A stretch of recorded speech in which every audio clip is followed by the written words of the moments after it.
have to, well, yes, but you would still have the same actors. Yes, but doing different things in Yeah. the night. And as I already went over in their rules, there's no improv. That was one of the things that I was hoping we'd be able to do to fill up the midnight block. Oh, right. Yeah. Oh, because apparently. When? We've already went over when. If you're just here to sign up for helping work the event, there's a lot of things we need.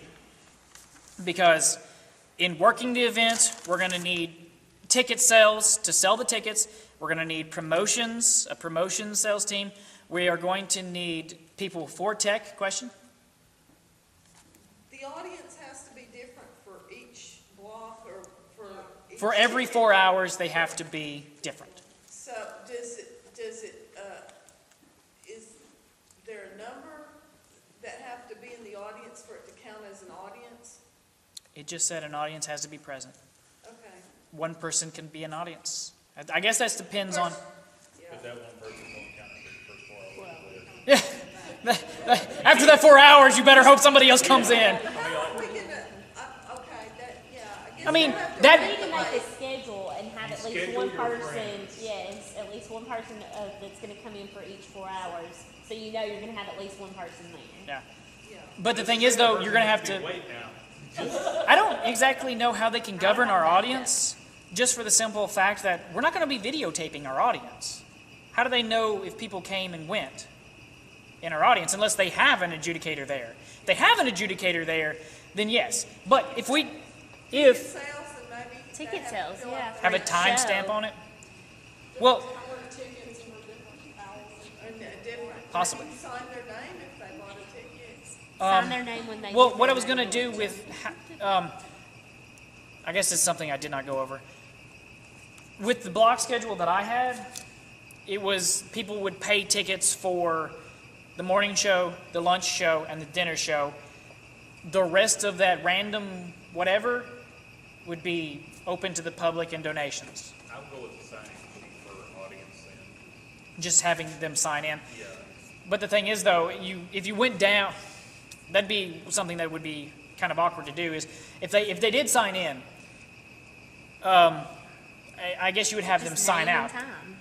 I guess you would ask them, tell them what before they go in. You can only be an audience member for 4 hours We'll need to due have that to posted. due to health risks and all this stuff. Because I'm assuming they're just going for safety, and that's why performers can't be on stage for more than 8 hours without taking a break. Because if you that and the fact that if you go more than 8 hours, you're accumulating about an hour because you have 40 minutes if you take an 8-hour break. Or if you're on stage for 8 hours, you've accumulated 40 minutes of break time. So I could see them saying no more than 8 hours because you would accumulate over almost an hour worth of break time. So technically you could run into 20 hours and have a good 5 hours of break, I think. I'm not sure what the math is there. So I mean, they don't want you to do that because that would run into the whole getting you out of the running. Yeah. Well, for the audience, yes, and there are login sheets for like taking breaks and stuff like that. For the actors, you log them in, you log them out. For the timekeepers, you log them in, you log them out. For the audience, we could just have a sign-in sheet and a log out. Would work. Okay. Other departments, costuming departments, lighting departments, sound departments, some people to help my guys with video. I do have a man that's going to be doing the video. He's not able to be here today, but he will be heading up the video department. So if you're interested in doing video, let me know and get with him because I probably want at least 2 cameras for 2 different angles of this event, and then the live stream, which would probably be posted right in the middle, so you can see the whole stage. What about props? Props department. Need a props department. I'm going to try to keep this as simple as possible because I don't want to load in and load out a lot of different staging.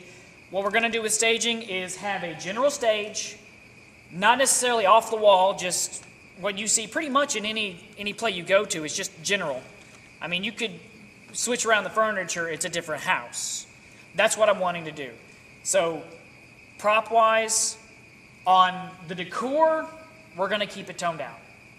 But for like their personal items, I guess wouldn't need that. So there is a props department. And costumes. Yeah, I already said Be an that. actor and also do props. Like it will block do props and one block do be an actor or. You know what? Because I don't know if they're counting the tech crew as part of the people going for this event. I'm not exactly sure. I only took it as actors. I didn't even think about tech crew and all that as part of the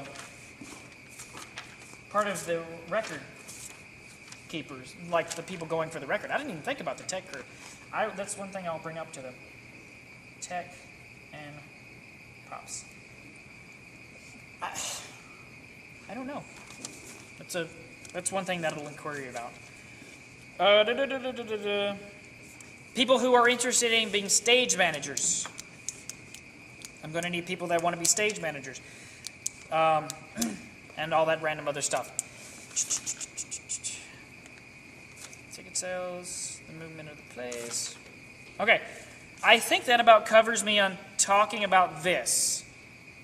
Is there any questions? Come up with a price for tickets? I was thinking $10. We could probably charge more. Not if it's. Well, just I was 4 thinking hours. about $10 for, like, if we went with the schedule that I had worked up for just that event, like for that one show, $10.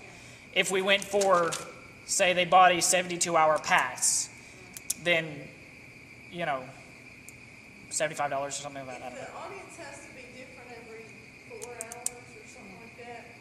Could we do a 72-hour thing? We couldn't.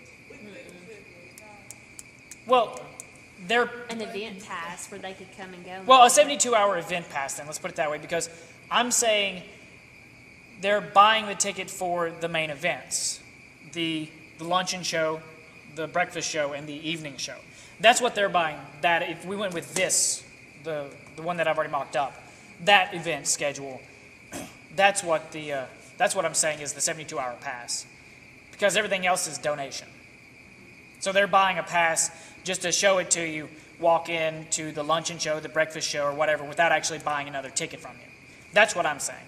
If you did with the block schedule, then you'd put it in 4-hour increments of however much. Does that make sense now? Okay. Cool. This is just the way I'm interpreting the 4-hour audience thing. They said they're only counting an audience member for 4 hours. Doesn't mean you have to kick them out after the 4th hour. Just means if you only had one guy sitting here, you better get another person in before that 4 hours is up. You might want to ask them that. Because I mean, it's not like you can stop what you're doing and say, okay, you guys get out, you already did your 4 hours. They're just counting them for that stretch of time. No person may attend as part of the audience for longer than 4 hours at a stretch. So you can sell the What? morning. Okay, the way they set it up, let me put it this way. Let me say this. The original record was 72 hours. That was produced from a college in India. They did 13 plays. So I think what they're saying here in this situation is they were here for, let's say the plays lasted about an hour and a half. They sat there for 2 plays, like almost 3 plays, and then they got up and took a break and didn't watch the next play. I think that's what they're constituting as a break, Yes. is they didn't watch the next event. Okay. So if we chopped it up all into 20-minute segments and they watched 4 hours worth of 20